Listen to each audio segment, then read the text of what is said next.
Just before I came on today, I went back and looked at the 2015 to 18 bull market. We had 11 20% pullbacks or more. Many of them were 35, 38%. In the last cycle, from the 2020 low, not even the 2019 low, from the 2020 low, we had 8 corrections over 15%. Some happened in a day and some happened over 3 weeks. So it's normal. The main institutional capital in this space is actually trading firms.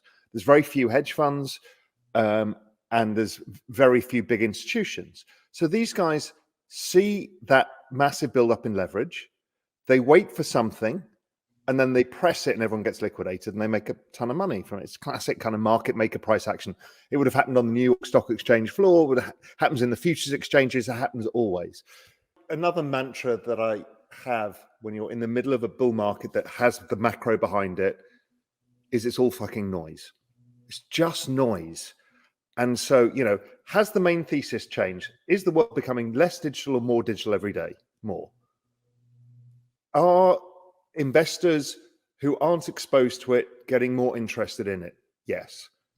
Is there capital flow coming in? Yes. Is the business cycle supportive? Are liquidity conditions supportive? Yes. In which everything else is noise. So it doesn't change anything.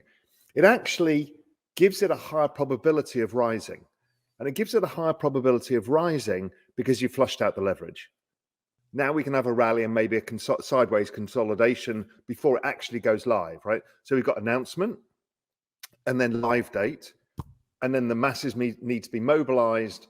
And so there's going to be waves of that happening. So my general mental model, it could be dead wrong, is we rally into it, rally after it, sideways consolidate for, a month while everybody starts launching this thing, the tickers come out, you can start trading it and the RAAs go around talking to their clients.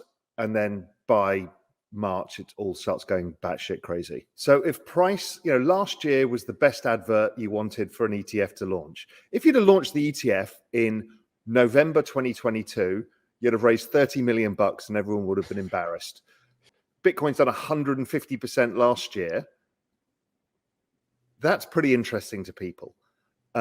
So now, are the institutions going to use the ETF? Mostly not. It's mostly the RAAs. It's really for individual investors. So those pools of capital and the individuals, it makes it just super easy because they can just use their brokerage app or they can use their RAA because then they can get fees on top. So they're incentivized to do it. Will some pension funds do it? Yes, but they're still really don't know how to deal with this asset class yet. And they want more regulatory clarity. I mean, it helps with an ETF. So we will see it. One of the headlines that will come across the tape in 2024 is some monster pension fund has taken a monster-sized position in Bitcoin. It's not just Bill Miller and Texas teachers. It'll be a bunch of others. We will see those headlines. They will be the pioneers to show the way to others, denominated in Solana. Second is ETH. And like you, I think ETH has a big catch up as soon as this ETF is done. So that pause after the ETF is announced is, I think, the start of the ETH run. Because it's very simple. Let's say $1 billion of speculative capital went in to speculating on the Bitcoin ETF. Okay, once that news is out, you'll sell. Then what do? Oh, the ETH ETF, well, that's going to come by maybe June. So in which case that $1 billion goes into ETH. Now, what's interesting about ETH is it's a third of the size of Bitcoin currently. So if you put the same $1 billion into an asset that's a third of the size, it probably goes 3x more than Bitcoin did. And, ETH with the deflationary asset, the more activity, the less ETH there is around. And all of the staking means there's not a lot of liquid ETH around if this happens. So it could get very, very squeezy. So yeah, I think that.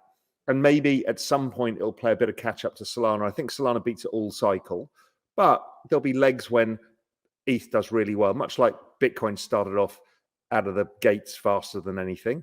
Then Solana caught up and exceeded it. I think ETH's chance is next. I start up an asset management company called Exponential Age Asset Management, XPAM, that actually invests in, it's a fund of hedge funds, so invest in digital asset hedge funds, so they go out and do the work and do it because that's their job.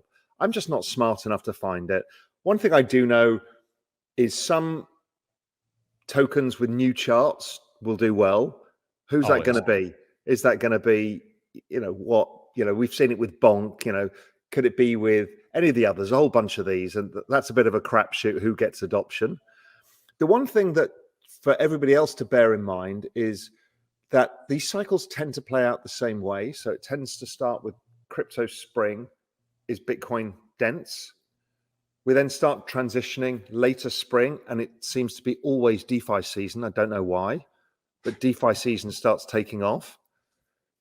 Then you start hitting alt season when global liquidity starts increasing year on year. Alt season hits and ETH starts outperforming Bitcoin, and then you get some of these ridiculous tail events.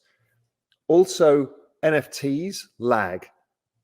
So we're kind of like we were beginning of last year in crypto, where some of the NFTs have found a base and are rallying. Others are still bleeding. Obviously, some of those will go to zero, obviously. But that NFT space, it really takes off when ETH goes to all-time highs. That's what happened last time around. And then it utterly explodes because everyone's got money to recycle. They buy trophy assets. Everyone wants to buy a punk. And then off it goes again. So here's my probability set. 60% chance it's a regular cycle. Somewhat like the last cycle, but maybe a bit more like the previous cycle, that 2017. They got a little bit crazy. I think there's a 20% chance that maybe it all gets front loaded because we get all of the retail demand via the ETF, and it actually is a shorter cycle than expected.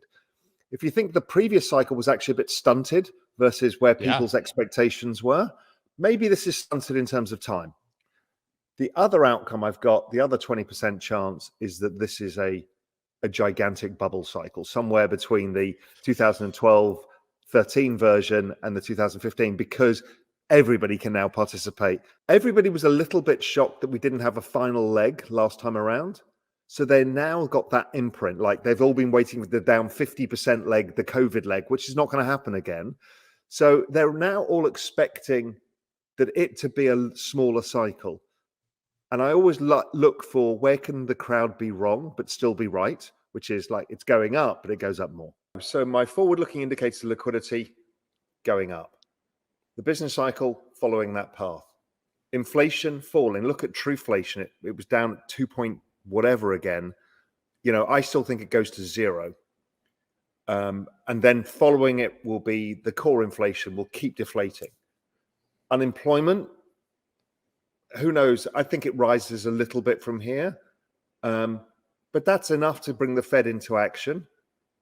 Will they use the balance sheet and print? Well, somehow they got to roll all of this debt. Maybe they don't. Maybe they figure a different way. Maybe they incentivize the banks to take it on board. Doesn't matter. It's the liquidity that matters. So I don't see anything on the horizon that changes any of this. And if you think about one of the big things that people were worried about was China. But cut to a month and a half ago, and she's got a smiling face in California, shaking hands with Gavin Newsom, talking about, well, we should all be working together. Well, that tells me for this cycle, that's taken that risk off the table too. So, where is the risk here?